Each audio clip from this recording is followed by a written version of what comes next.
Welcome to Let's Talk Democracy, the show where we have meaningful conversations on democracy. I'm your host, Tina Johnson. And each week, we're joined by people who are doing the hard work of building healthy democratic environments. With insightful guests, expert advice, and thought-provoking conversations, we dive deep into the heart of democracy. Whether you're here to learn or to get inspired, we've got something for you. Let's jump in and explore today's episode. Democracy is always dependent on how we gather, speak, and listen. Today, those spaces are digital, and their design may determine the quality of our collective future. In today's episode, Reclaiming the Digital Public Square, I'm in conversation with technologist and civic activist Daniel Bingham to explore one of the most urgent questions of our time.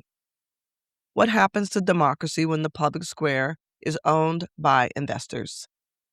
From the early promise of platforms like Facebook to the engagement-driven dynamics of Twitter, social media has become central to how we organize, deliberate, and understand civic life.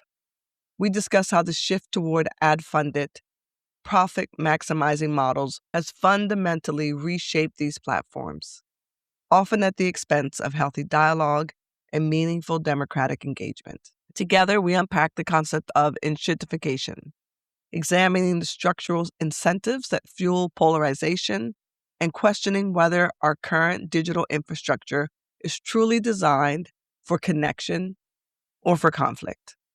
We also dive into Daniel's bold experiment, building a democratically governed, user-funded social platform called Communities, an effort to realign technology with democratic values. Can we redesign social media to foster deliberation instead of division? Can democracy itself shape the architecture of our digital spaces? This conversation invites us to imagine what ethical, community-driven technology could look like and challenges us to take part in building it. Let's get into it.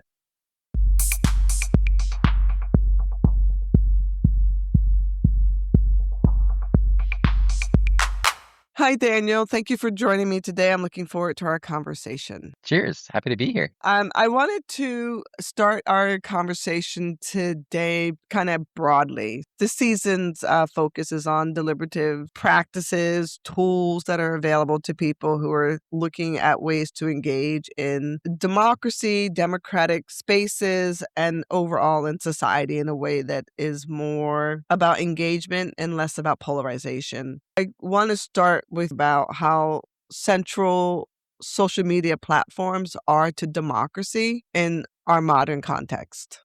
Very central. I've been an activist for well over a decade and a municipal advocate. I've run for public office and I've been very involved in the policy conversation on municipal level where I live here in Southern Indiana. And Facebook became the public forum where I live. You know, all the people who are really involved in my local government, we all friended each other on Facebook and we would have public policy dialogue on Facebook. And that definitely had its problems, but it was way better, way more democratic, way more open, way more available than kind of what came before it in a lot of ways, which was, you know, letters to the editor. Of course, at this point, Facebook has enshittified to the point where it's not usable. And there's still people trying to use it for that. Like that community, a lot of it still exists, but it's become very difficult to continue to have public dialogue on it. And I mean, you can look at other platforms like Twitter to a large degree also served as a place for public dialogue. Personally, I'm in the camp that I don't think Twitter's format was ever really a healthy or good one for public dialogue. I've always felt that the character limits leads to a loss of nuance. And you just end up with really snarky exchanges where people are trying to just dunk on each other instead of actually like wrestling with the challenges involved. And again, not that the long form response exchanges on Facebook were perfect, but they were better for that. But yeah, I mean, and if you look at movements, at pro-democracy movements, at civil justice movements, civil rights movements, pretty much since social media gained wide traction, every movement I've been a part of or been aware of, going back to Occupy, has relied in one way or another on social media, on Facebook and on Twitter to spread, to organize. I mean, the Arab Spring was heavily fueled by social media. I know the Euromaidan movement spread through social media, Occupy spread through social media, a lot of climate movements spread through social media. The Women's March, there was a lot of organizing behind the scene, but there was also a Facebook event that had 4 million people on it or something like that. So, for better or worse, social media, I think, has become core to democracy and has become sort of the de facto place for democratic dialogue and deliberation. When it is owned by investors and funded through ads and has all kinds of bad incentives driving the platforms, it is definitely not a good place for that. But I do think there is the potential to make it at least a much better one, and potentially it could be a place for healthy and productive dialogue.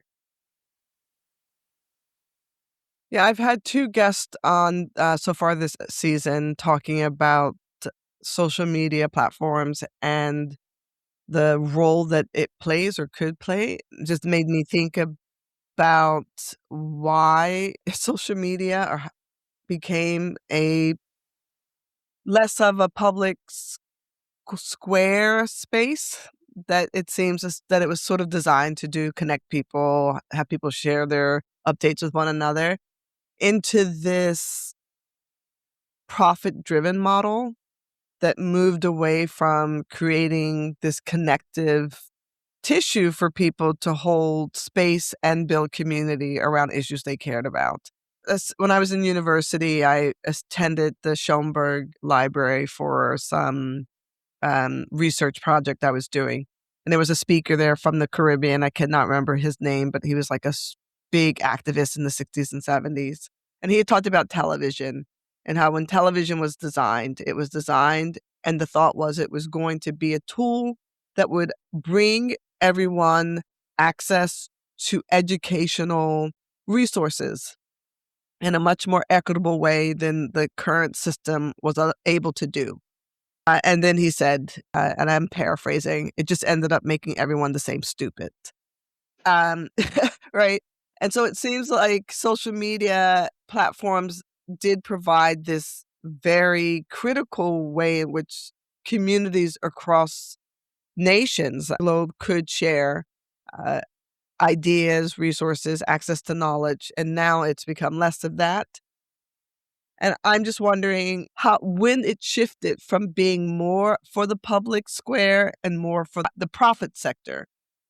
Like, when did that switch happen? It was always headed this direction because it was venture capital funded. I mean, if you read about specifically Mark Zuckerberg, what we are seeing, the Mark Zuckerberg we are seeing now, that's who he always was. He was hiding it. Like, Facebook started as a way for dudes at Harvard to play hot or not with women's photos. I mean, it started in a really ugly place, honestly. And Zuckerberg is always, like, if you read about how he behaved, he was always about world domination. That was his thing. But I mean, even zooming back from the individuals in this case to the structure, the process of enshittification is kind of inevitable when something is capital funded. And the term enshittification was coined by Cory Doctorow, the blogger and author, and he's done a ton of writing about it, and identified a bunch of the different factors that play into it, and also why it didn't sort of take hold sooner. But what it really comes down to is sort of the strategy of Silicon Valley and the Silicon Valley venture capitalists is they produce something that's really addictive, really hooky, makes itself essential. They provide it for free or cheap, well under the cost of production, get everybody into it, monopolize the market, and then once they have either a monopoly or a near monopoly, once they have what they call a moat, and something that locks you into the platform, then they can start turning the screws and they can start extracting a return out of it. And that's pretty much what we saw with Facebook, right? It started out, they were just doing whatever it took to get users in. They made it really easy for people to jump over from MySpace. They found ways to make it critical, to make it hooky, a place where you actually could connect with friends and community. They made it so your community migrated there. And then once they had the network, once everybody was there, once it was the de facto place to be and connect, once it became the way you kept up with people, then they started adding, shoving more and more ads in, shoving more and more suggested content in. And they learned from each of the other platforms. Like other platforms pioneered new ways of keeping you addicted and keeping you locked in. And each time another platform found a new way of making it more engaging, they would learn and they would integrate it until it becomes, one, not useful for its original use case, but really addictive, really drives ad revenue. They can shove a ton of ads in there and you feel stuck because your community is there. And that's the process of enshittification. And I feel like it's most prominent with social media and with ad funded platforms because you really see it and feel it the most, but it plays out in other platforms too. Even when it's, you're paying for a platform through a subscription, the way it plays out is the quality goes down, there's more and more bugs, and the subscription price goes up, right? So it plays out in other ways too. But it's really just deeply harmful in the case of social media because social media has become our de facto communication means. The way we communicate with each other, the way we keep up with our communities, the way we get news and information. And so it's another level. Corey has also written about solutions to the problem. And the solution that a lot of the tech world, who are the sort of pro-social tech world, has coalesced around for the time being is decentralization and federation. So that's what the Fediverse is. That's Mastodon, Friendica, Diaspora, PixelFed. There's a whole list of these federated platforms that are being developed. And it's this push to get back to protocols. Personally, I think we might be trying to solve a social problem with a technical solution in the Fediverse. I mean, I want to caveat this. A huge part of me loves and adores the Fediverse and wants it to work. Like I am a techie at heart. I've been writing code since I was 13. I remember the old decentralized wild web when it was still hopeful and happy and lots and weird, and we had all these nice like fun nooks and crannies. And I remember that web, and a huge part of me wants to get back to it. And there's some degree to which the Fediverse carries the promise of the old web.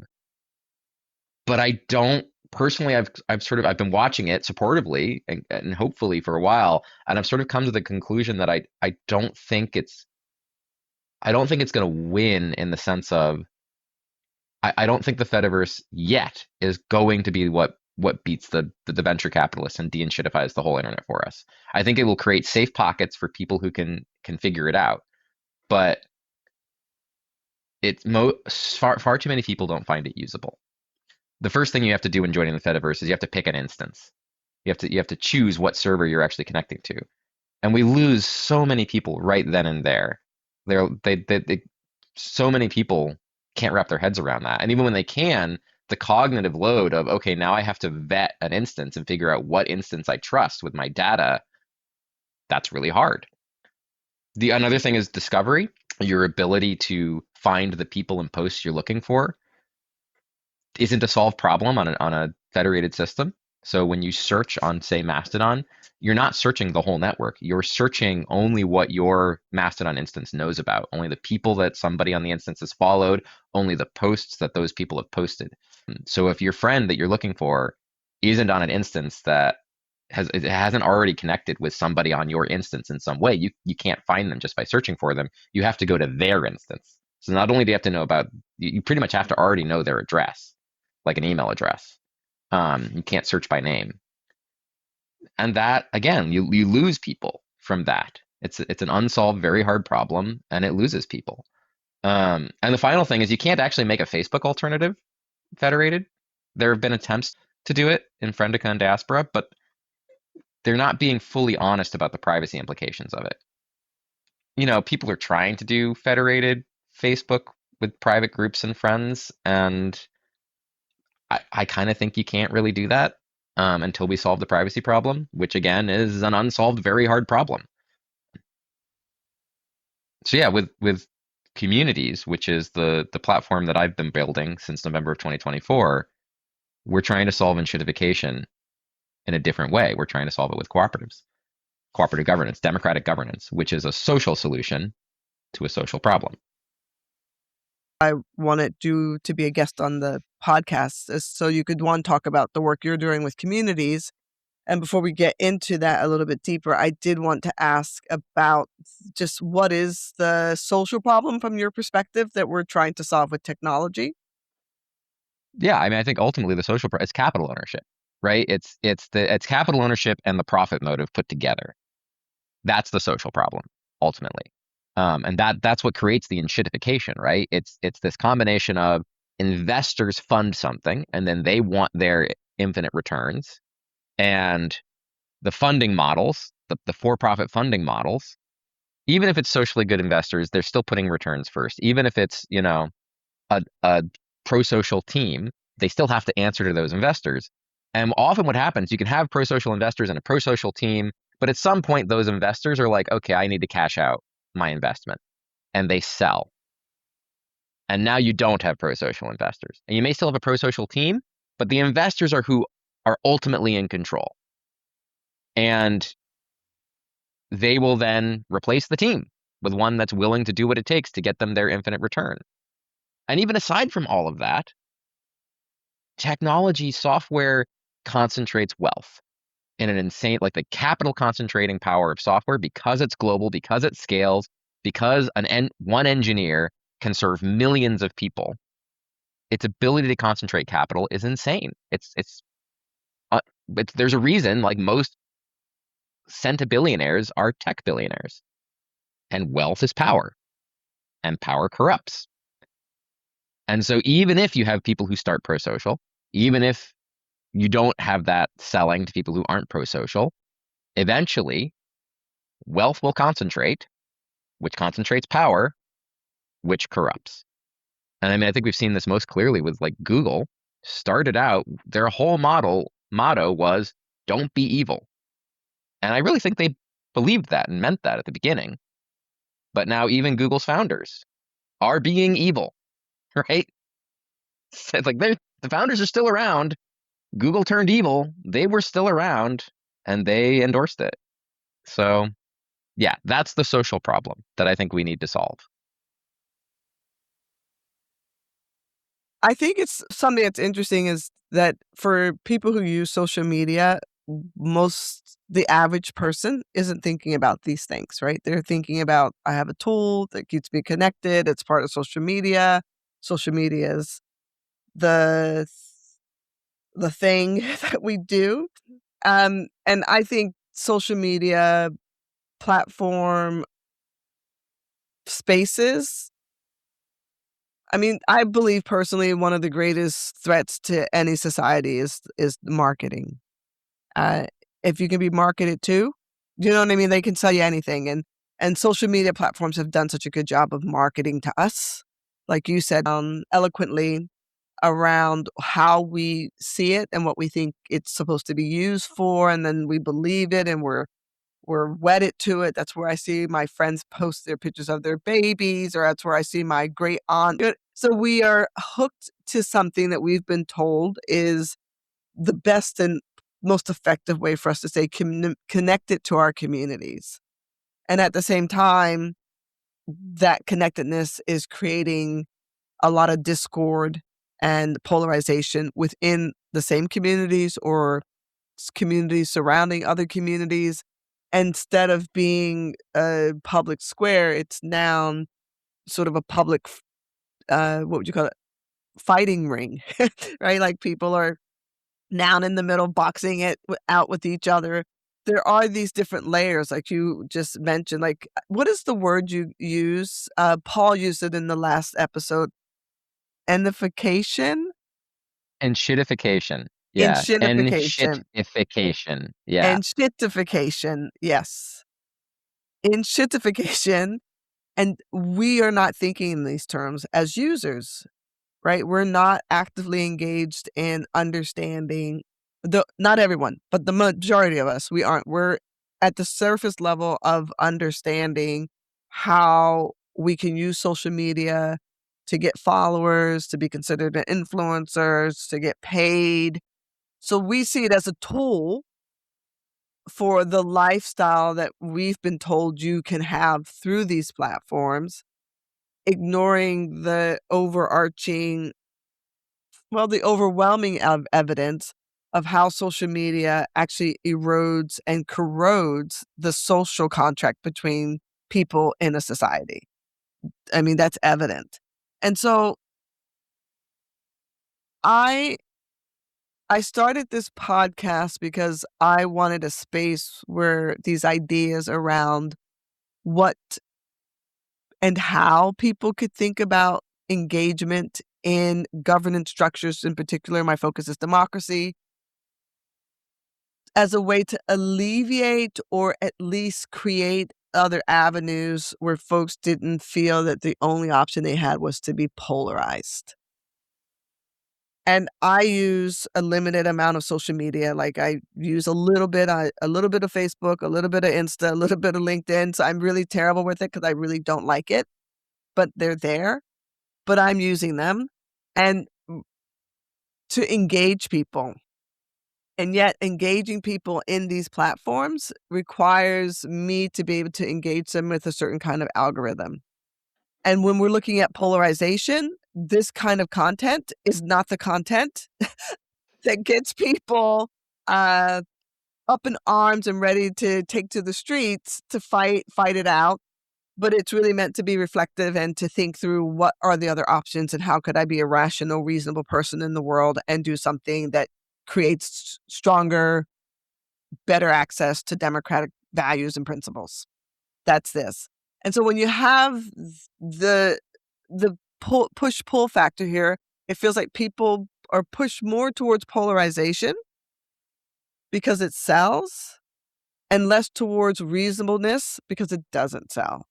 So when you have this problem, I mean, is it a problem of polarization as a cultural problem, or is it a design problem that's being made to feel like it's a cultural problem of polarization?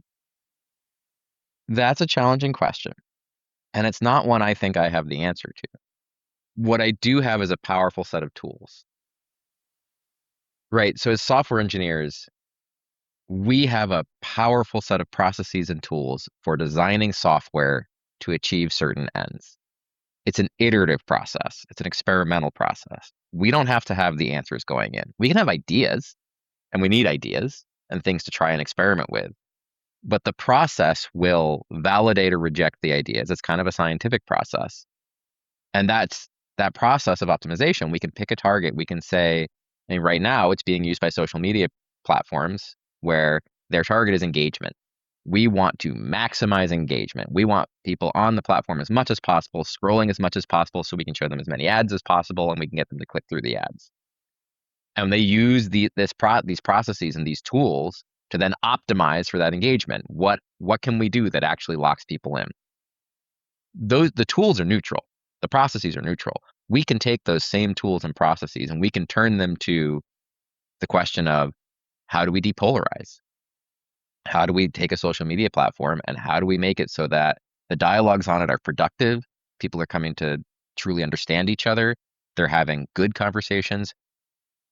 One caveat, these tools are experimental. The way they work is you run experiments. You say, okay, this might take some of the venom out of a dialogue. Let's try it on a group of users. Like, let's try this on a group of users and have a control that is our existing, and let's see what happens. If we're truly trying to be pro-social about this, we can't do what I would argue. We can't do what like Facebook has done and do that without user consent. We need people to opt into the experiments to truly be ethical about it. And I do think, I mean, with like I said, communities, the platform I'm building, communities is a democratic project. And so we want people to be in control. And so some of these experiments, like when we're talking about platform design, there's a non-zero degree to which what we're talking about is manipulation, right? Like you can design platforms to achieve a certain end, but sometimes it's kind of manipulative what you're doing. And so we want people to be really in control of their platforms. This should be an open conversation of like, okay, how much do we really want to be manipulated by this platform? Like if we want to achieve depolarization, are we okay with the platform manipulating us to achieve that on some level? And I think that's a hard conversation to have. And I don't know the answer to it. I'm not sure what my answer to it is, honestly. I don't know if I want my platform manipulating me in the name of depolarization. And there's a sort of neutral answer, which is non-algorithmic. People can post what they want to post. You show it to them in the order it's posted. There are comments. You sort of make it the base level of a communication platform and let what happens happens. And I do think, that's what a lot of the Fediverse is doing. And I do think that is healthier by an order of magnitude than the algorithms that are designed for engagement. And that's where we started from in a lot of ways. And so that's where communities is starting from. We do have the ability to sort of control how you view it. You can say, I want to see most active, which is the most reactions and comments. You can see, I want to say most recently active, but you have control. Yeah. The question of how you design a platform for depolarization is not an easy one. And it's one I'm not entirely, we could go into all kinds of places with this, right? What one place my head goes is like, I don't want to depolarize people towards Nazis. I want people polarized against Nazis. I believe we all should be polarized against Nazis, right? This gets complicated. It's not straightforward. So, yeah, I do think it's an important question. I would actually let's stepping back a bit. I might actually reframe the question of deep. I think maybe it's not depolarization, because I think there are polarizations that are good. The previously mentioned Nazis. I think maybe the better question is, how do we design a social platform that promotes healthy dialogue and deliberation? I would reframe it that way rather than depolarization, because sometimes the result of dialogue and deliberation is polarization, and sometimes that's good. Yeah. Yeah, I think that's a good reframe of the question, but because I think the way it's presented to us is that social media is a tool that has been used successfully to polarize people, which means that there is no space for dialogue and there is no space for a consensus of understanding. And so I think it's a better framing of the question, but I do understand that the way people engage with it is that I'm being polarized, or it's polarization because of these algorithms that are being used in this way. So it's like one Yeah. part of it is that I think many people feel like they want to have a dialogue. I really do think people want that. And Yeah. yet the system in place on the platforms isn't really allowing for that.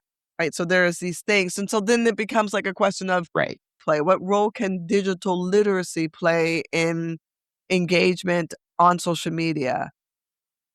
I think the greyhound has left the whatever you call it, the dog has left, I don't know, the horse has left the stable. What is it? There's a saying, "The train has left the station." I think that's what I'm looking for. The train has left the station on this one already. And so I do think that that is something that maybe isn't possible, but that is kind of the work that you're trying to do. You're not trying to bring the train back to the station, but the work with community seems like you're trying to change the track that the train is on. And so I would really like Yeah. for you to talk about the work that communities is doing, what it is. And I'm going to ask you a question here in this. What democratic principles are guiding its design? In some ways, we are sort of with communities saying, okay, we screwed up, go back.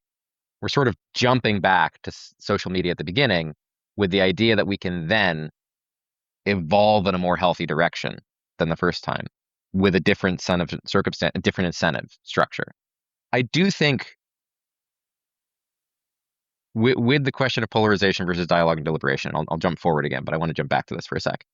I do think we can design platforms that are better for dialogue and deliberation, that do promote healthier dialogues. Like with this current social media algorithms, they are optimized for rage bait because that's what drives engagement. And I think you could design platforms that don't promote rage bait.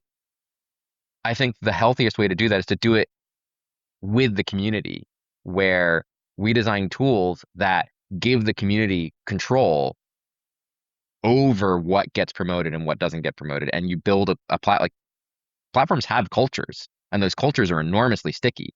And so we can build a platform culture where we don't promote rage bait. We do promote things that foster healthy dialogue and deliberation.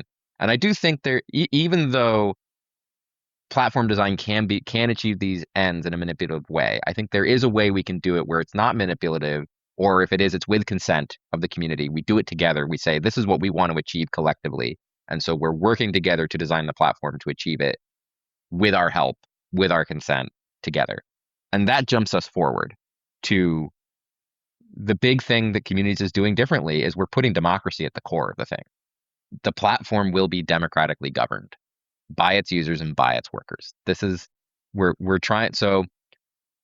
changing two key things here: the governance structure and the funding structure. So no ads. It's not going to be funded by ads. We're funding it the way Wikipedia is funded, essentially. User donations, user contributions. We're asking for just users to support the platform because they know it's a necessary tool and something they want. And if it's supported by users, then it will stay, what's the word I'm looking for? Accountable to the users, right? The people who fund it are ultimately the ones who control it. If the users are funding it, they stay in control. But for a social network to work, you need it to be available to everyone, right? You can't have a paywall. There can't be anything that prevents somebody from jumping on there. And most people, at least in the United States, but I think this is a problem in many countries, are living paycheck to paycheck. I mean, in the United States, something like half the population has zero savings, are in fact in negative territory in terms of net wealth, are in massive debt. Even asking $1 a month from folks who are in negative wealth territory is too much. It's too much. They can't afford that. But we can achieve the same thing by the same revenue, which you don't actually need Facebook's billions. I mean, Paul was talking about how in the previous conversation, the math on like Facebook is that they get the big platforms that they get something like $1 or $2 a month in ad revenue per user. You can achieve the same thing by asking 10% of users to pay $10 a month. And you don't actually even need that. You don't need Facebook's billions to run a platform like this. Instagram famously scaled to something like tens of millions of daily active users, hundreds of millions of total users, with a team of 13 people. Granted, Instagram's a special case back then. They weren't doing much in the way of moderation, so I'm not sure we can replicate exactly that scale, but like, we don't need 20,000 engineers to run a platform like this. We don't need Facebook's billions. And if we do it as a nonprofit, we don't need a profit. We just need to be sustainable. So that's the first thing. Change the funding model. That puts users back in control. That removes if you make it a nonprofit, you remove this incentive for infinite growth. You don't have investors now saying, hey, I want my infinite return. And in a lot of ways, that's Wikipedia. Wikipedia is a nonprofit funded by users. And it's the shining beacon of the internet that has stayed pro-social and wonderful and amazing and has not shitified. I think we should take it a step further than that and build democracy at the core of this thing.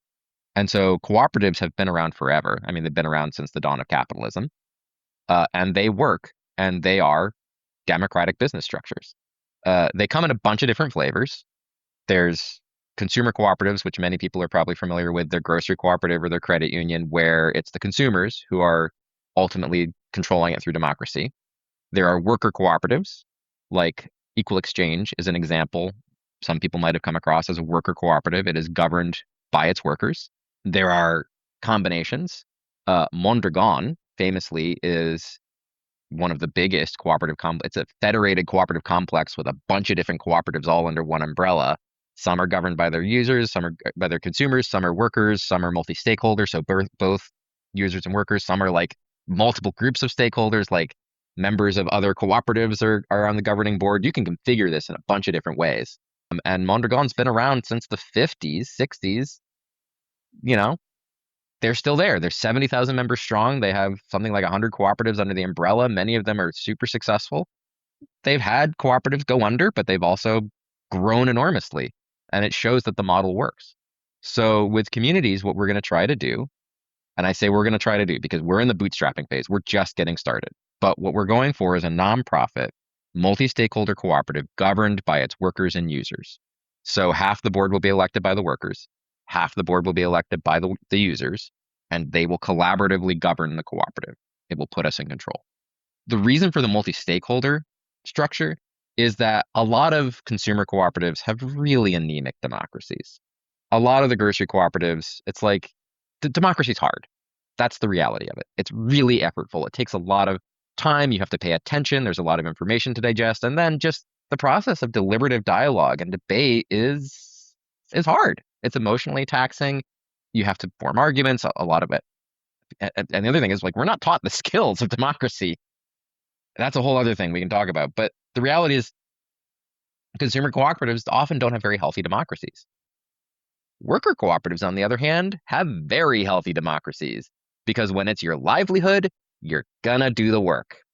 When, you're there 8 hours a day, when it has massive effects on your health and happiness and your family's financial well-being, you're gonna do the work of democracy. You probably will want to do the work of democracy because you want that control over your life.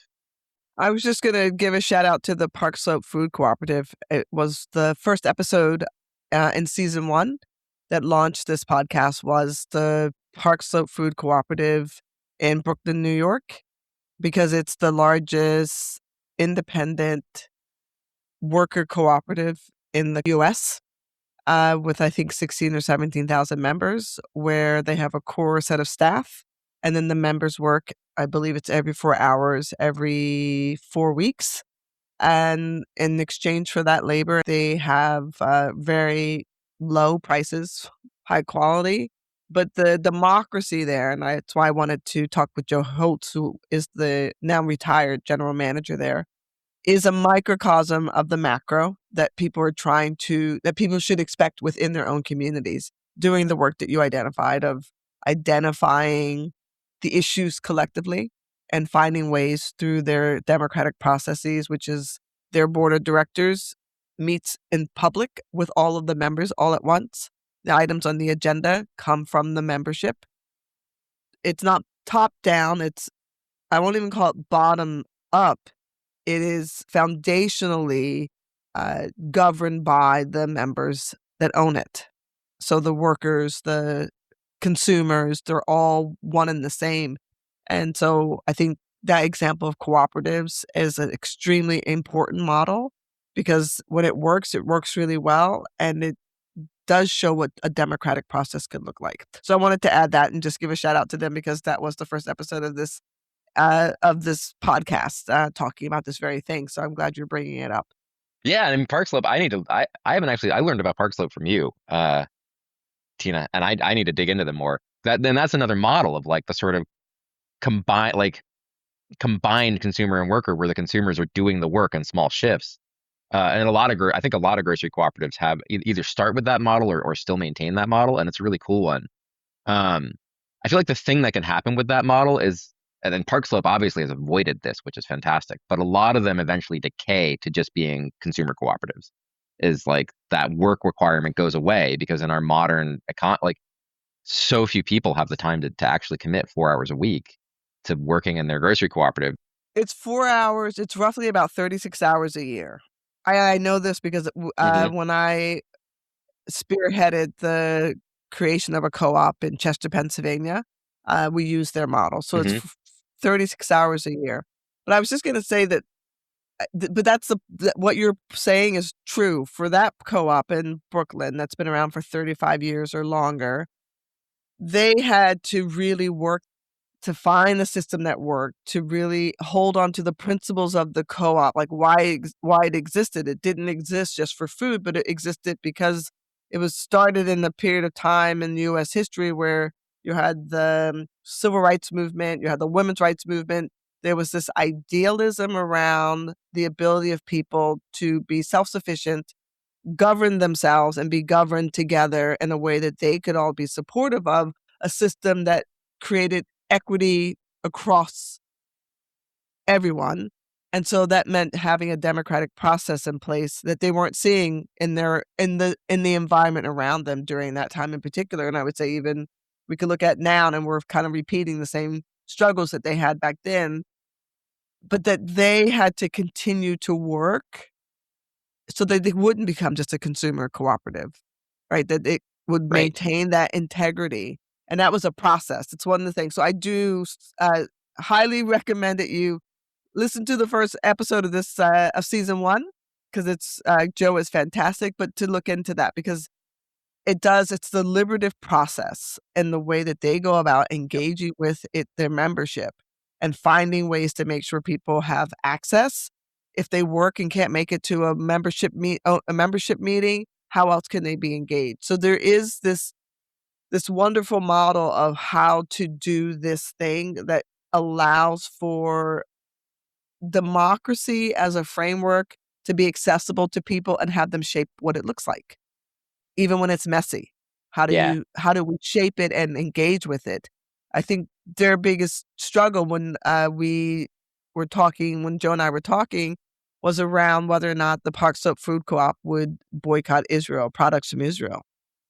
And they were, and I don't know, I still don't know the outcome of that. I have to check in with them. But that was a huge debate. I mean, I was in the New York Times. It was massive. And they had to rent an extra hall just to have all the people there that wanted to engage and talk and find a solution that would hurt or not hurt the community. But but this was democracy in practice. So I think that this idea of communities creating a cooperative model where people can engage, and I like the idea that how the board is selected and how the members engage is really exciting. And to avoid it becoming just a consumer space, but it's an engagement space, I want to ask you, ideally this would work, but passive engagement where people just maybe they pay their money and just engage, most people are more comfortable with that. And I think with the Park Slope Food Cooperative, they actually had to say to their members, you got to engage. I mean, they shut down, I think, at least twice before they got it right. And they're like, this isn't working. The ideal is that you start out of beta testing and it works. But if it doesn't work, do you give up? Yeah. I mean, that's why Communities is not a straight consumer cooperative. That's why it's multi-stakeholder. My own experience with grocery cooperatives is here at Blooming Foods in Indiana, where I'm based. It's 17,000 members, of which a few thousand are active. And our average board election has maybe 200, 300 votes. We lost the sort of work requirement a long time ago, and it's just a straight grocery cooperative. It's just a consumer cooperative, and the democracy is incredibly anemic. And I think there's another example on a much larger scale in REI, which is having all kinds of struggles around its democracy. And there's this sort of open question of like, can we still call this a cooperative given everything that's changed? So with Communities, what we're going for is multi-stakeholder, is workers and users. Most of the time, I expect the workers to be the ones who are engaged and holding down the fort. And most of the time, the workers' interests are going to be aligned with the users, especially given the sort of user donation funding model, because users are going to be more likely to fund it when they are happy and when the platform is providing them what they need and not being abusive. So most of the time, that'll be aligned. The reason it's multi-stakeholder and the users are still in there is because of the capital concentrating power of software. There is a possibility here that the workers do get corrupted, essentially, by the desire for more and more money and growth and wealth. And so I really think you need the counterbalance of the users to keep that from happening, where the workers' interests do diverge from the users, or if they do start to get to diverge, the users have half the board and can sort of say, hey, this isn't okay, we're not happy with this. And all I got to do is peel off one worker, which should always, like, I'd be really shocked if there was a situation where that wasn't possible, where the workers were doing something not pro-social, and they can override and set us back on course. That, of course, comes with lots of challenges. How do we stop a small vocal minority? Like, if most of the users are disengaged most of the time, which I expect to be the case, how do we stop small vocal minorities from just getting control of the board? And again, I think that there's where the workers can provide a counterbalance to the users, right? Because the workers we have all these tools for figuring out what actually is helpful for users. Like, there's this whole skill set we call product management or product ownership, where the skill set is literally finding out what solves the user's problem, even when the user isn't totally aware of necessarily their own problem or the right solution to it. It's figuring out how do we actually solve the real problem the user has, identify what that real problem is, and then solve it when the user themselves can't necessarily do that identification. And so we have a large tool set for making sure what we're doing is aligned with what actually is helpful to users. We can use that as the counterbalance to some degree to the possibility of a small vocal minority getting hold of the board. On top of that, I think we also need to layer direct democracy. So recall elections of some kind, the ability to recall the board if it gets way out of step with the broader community.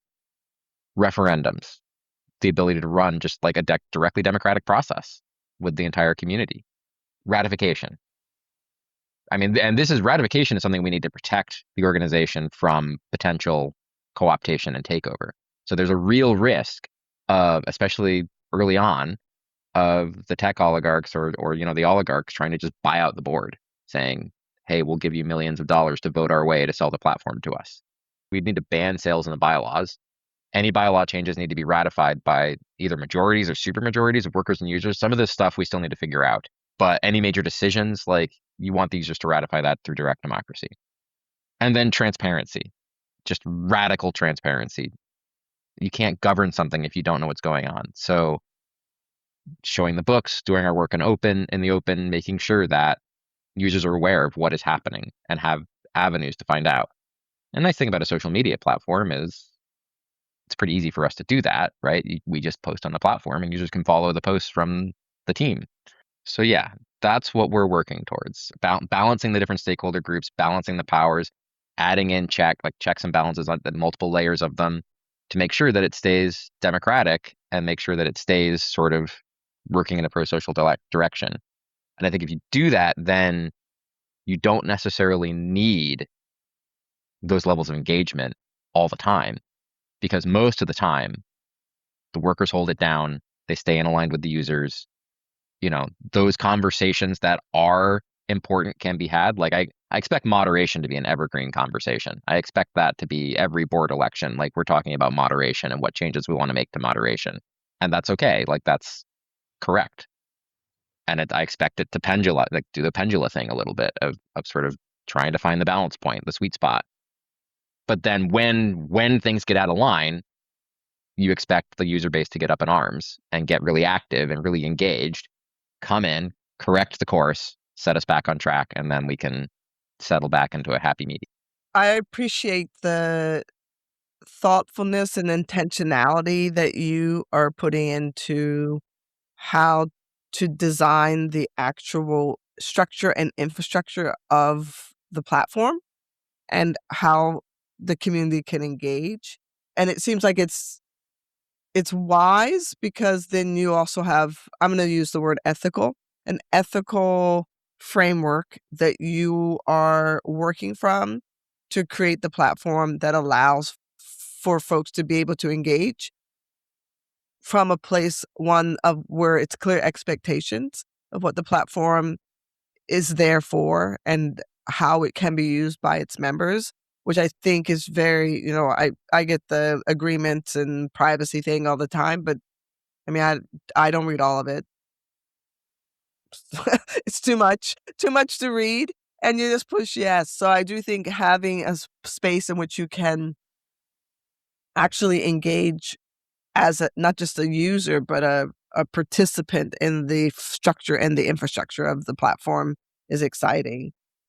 So then it makes me wonder, how does the platform framed this way, structured this way, encourage listening across differences, creating that space where you can have deliberative dialogue that can be problematic, can be caustic, can be all these things, but creates a space where there is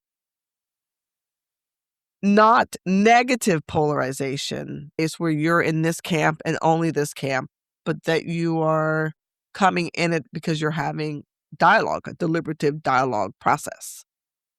Yeah, and I mean, I think this jumps back to two of the things we've already talked about, which are, this question of pro-social design and the tool set we have for that, and then doing that with the consent of the users, and then the question of the democratic structure of the platform itself. So, I mean, one thing we haven't talked about is just the fact that we are not trained for democracy, right? Democracy is hard and it takes skill. There is a skill set for not just leading in a democracy, but functioning in a democracy, especially a direct democracy. You have to learn facilitation, dialogue. There are dialogue processes. There are tools for running a healthy dialogue. There's skills for participating in a healthy dialogue. Knowing how to compromise is a skill. Knowing when you're losing an argument and it's time to let go, that's a skill. It takes practice, right? And it's not something most of us practice.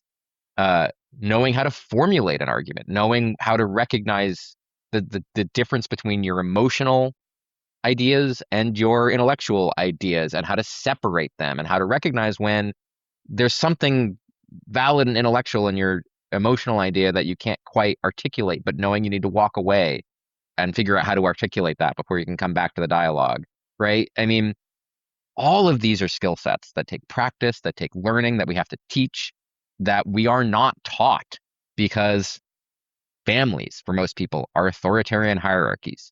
Schools are authoritarian hierarchies. The teacher is the authoritarian and the children are told to sit still, shut up, and do the work. Hopefully not that bluntly most of the time, but work is an authoritarian hierarchy most of the time. And the vast majority of most people do not work in cooperatives. Most people, their boss is an authoritarian commander, and the person above their boss is an authoritarian commander all the way up to whoever is the owner or the CEO. It's an authoritarian hierarchy.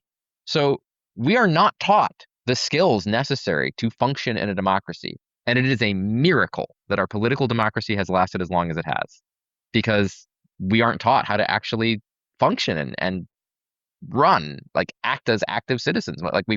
We say we teach civics, but the reality is a civics class in high school does not teach you how to function in a democracy. It needs to be a lifelong practice. One thing we can do is through example, through experience, we can teach the skills of democracy and deliberation through acting it by creating this platform that is central to people's lives. I mean, social media platforms are one of the places we spend the most time. And I mean, one of the things we want to do with it is reduce the amount of time we spend on it. So we make it a healthy tool instead of this addictive place. But it will still be, if it's successful, core to people's lives.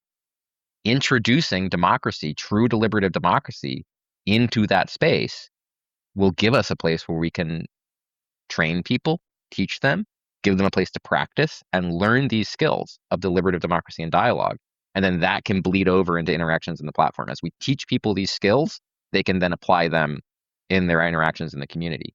And then the other piece of it is what we previously talked about, of this give and take design process of figuring out, okay, I don't have the answers for how you design a platform to be really, to be a place for really productive dialogue. I have lots of examples I can look to, but I don't think I have an example where the places where I see the most productive dialogue are the places that are most heavily moderated. That's the answer I have for the moment, is really strong moderation. That has limitations. But we have a tool set where we can continue to experiment and build and try things and figure out what works. How do we actually build a platform that is good for building community, that gets you off the platform and out talking to your neighbors, that provides a space where you can have a public dialogue about hard policy issues, but do it productively. We can develop towards that. We can experiment, we can evolve.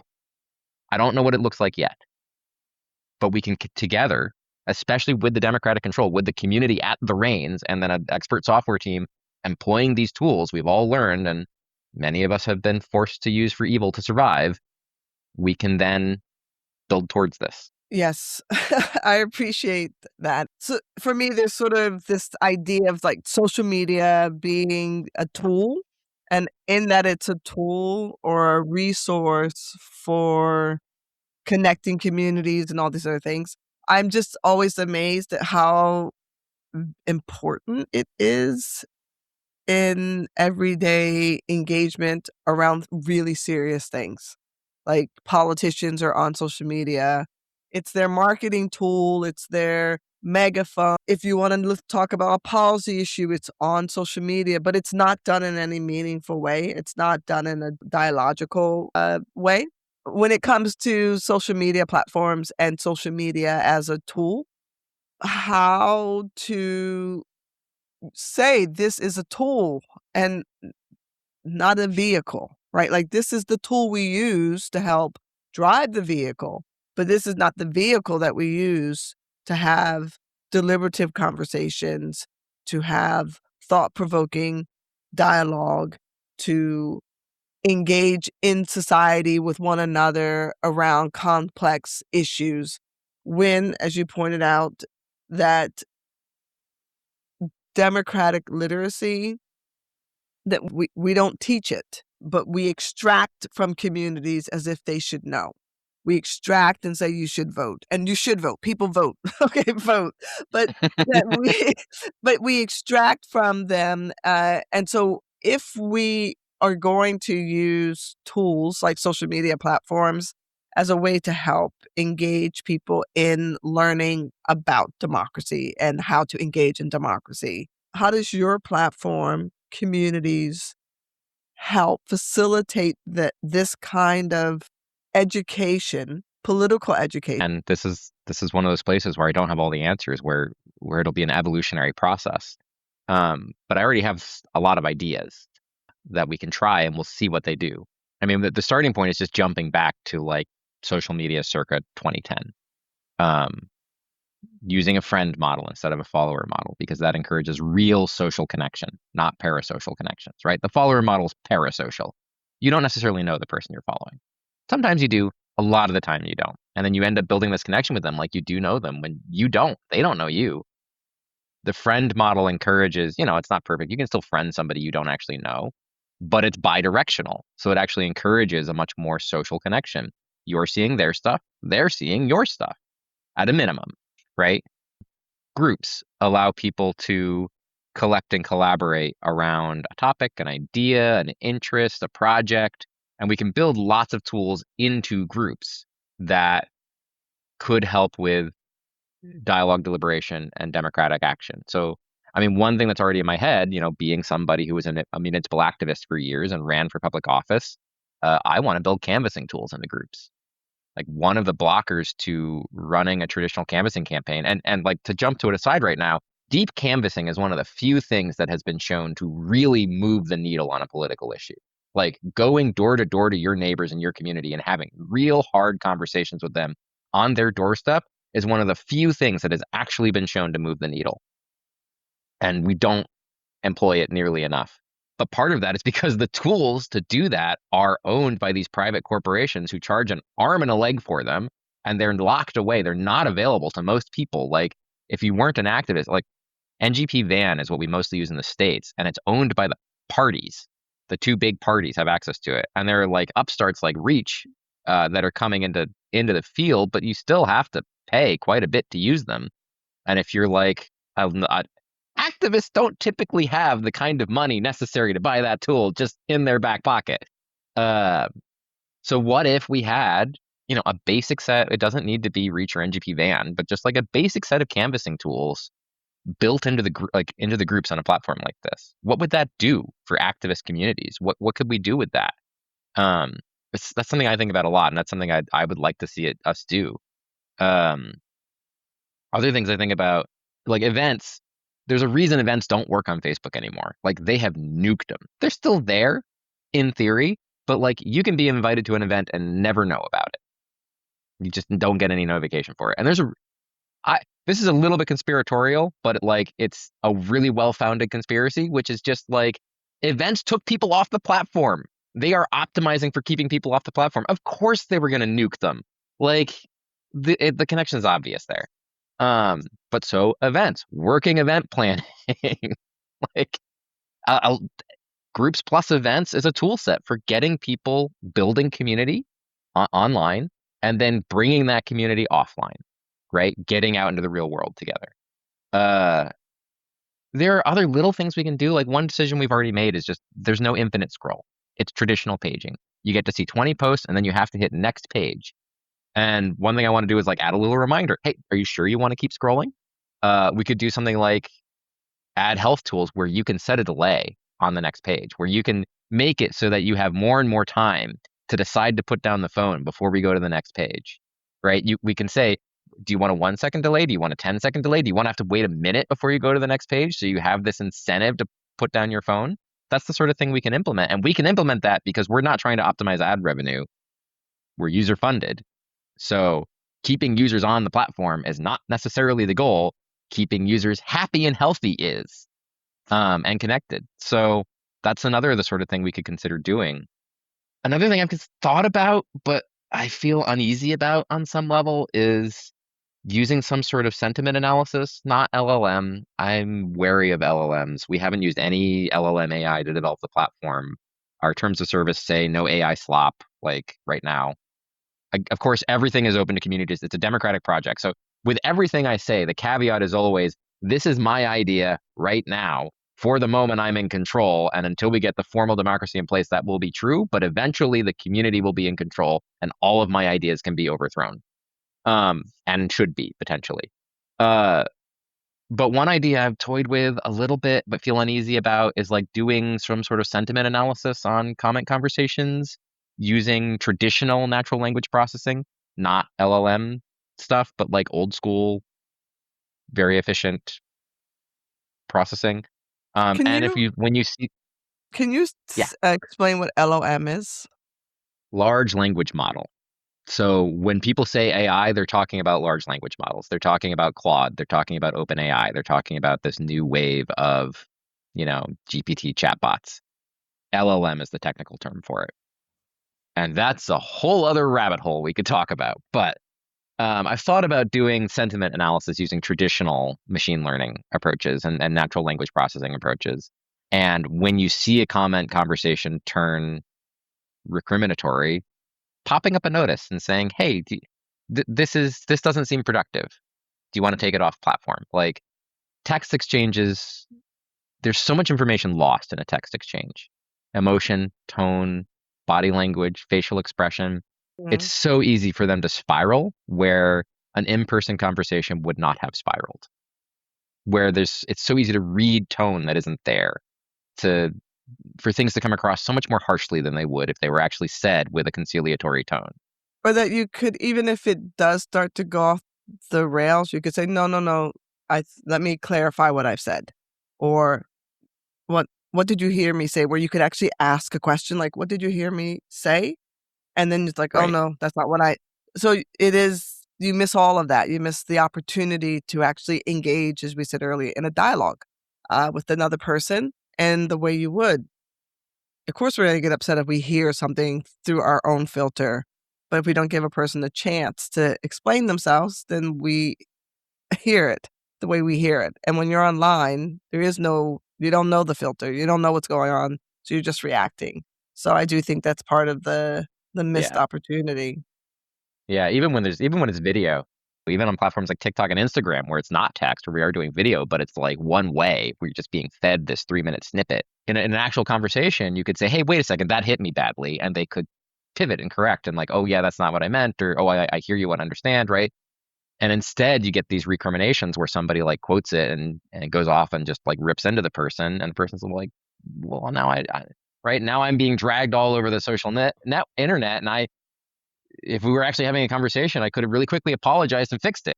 There aren't obvious solutions for all of these things, but there are lots of things we could try. And I have lots of ideas. Some of them with like the natural language processing, I've I got, like your uh, ideas. yeah. Some of them some of them I've got hesitancy about. Like I could see them working or I could see them being really obnoxious. So it's this thing where it has to be in collaboration. It has to be in conversation. We got to test them to see if they do more good than harm. It has to be with consent, right? But like there is a possibility, like there can exist a better social media that is pro-social, that maybe we can't get it perfect, but we can make the benefits outweigh the cons at a minimum.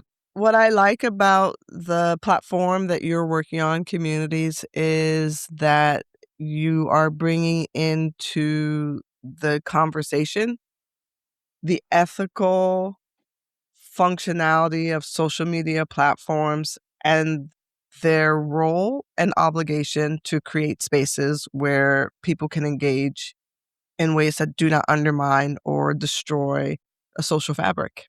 you didn't say that, but that's how I hear what you're saying. Like actually getting feedback, getting consensus, building, having deliberative conversations to create a deliberative platform are all things that are saying we want you to tell us how this should work for the world that you are wanting to be a part of, using this as a tool.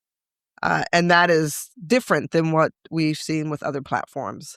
And I think that that is something in just our conversation that makes it really exciting, that there could be, and maybe you don't see it this way, and that's okay, but there could be an ethical manifesto for how social media platforms need to evolve in a direction that supports and sustains societies to be the best versions of themselves instead of the worst version of themselves. That there is accountability.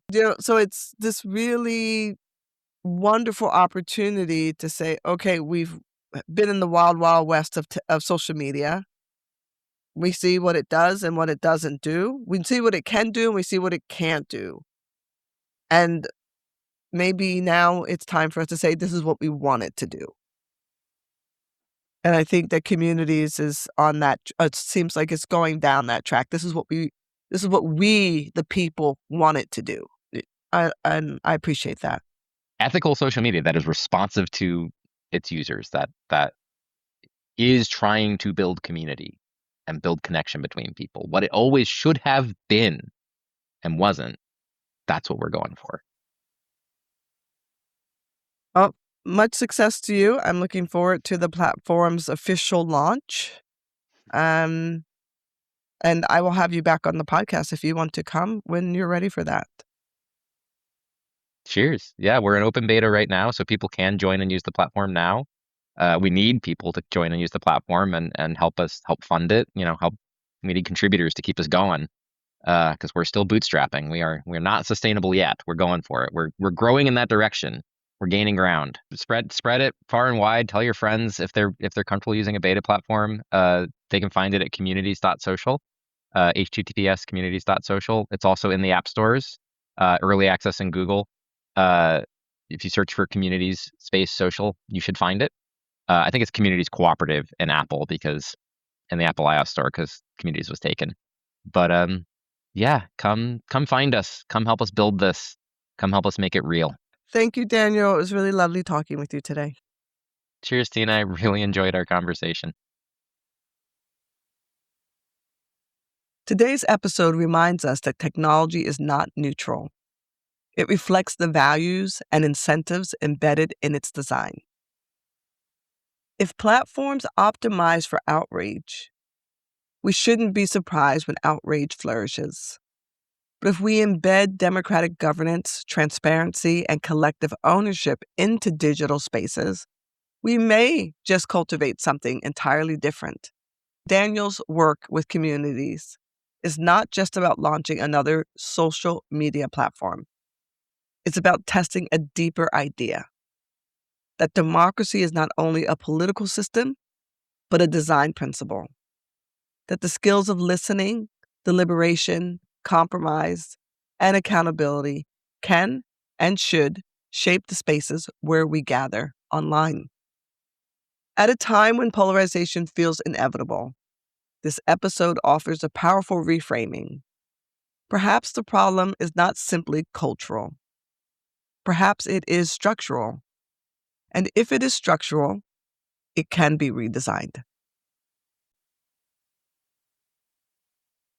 If you ever felt frustrated by the state of online discourse, if you've questioned who truly benefits from today's social media platforms, if you believe democracy deserves better digital tools, now is the time to engage.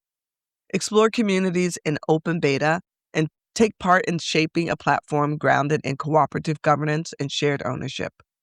Add your voice, share your feedback, support experiments that center people over profit.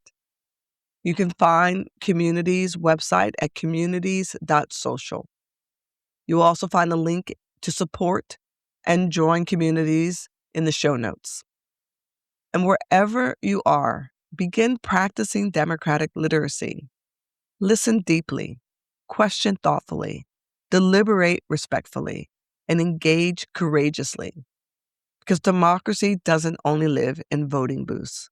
It lives in how we design our systems and in how we show up for one another, online and off. If you enjoyed this episode, please share it, subscribe, and leave a review to help others discover the Let's Talk Democracy podcast. As always, I'd love to hear from you. Feel free to reach out at tina@patternchangelab.com. Talk with you soon.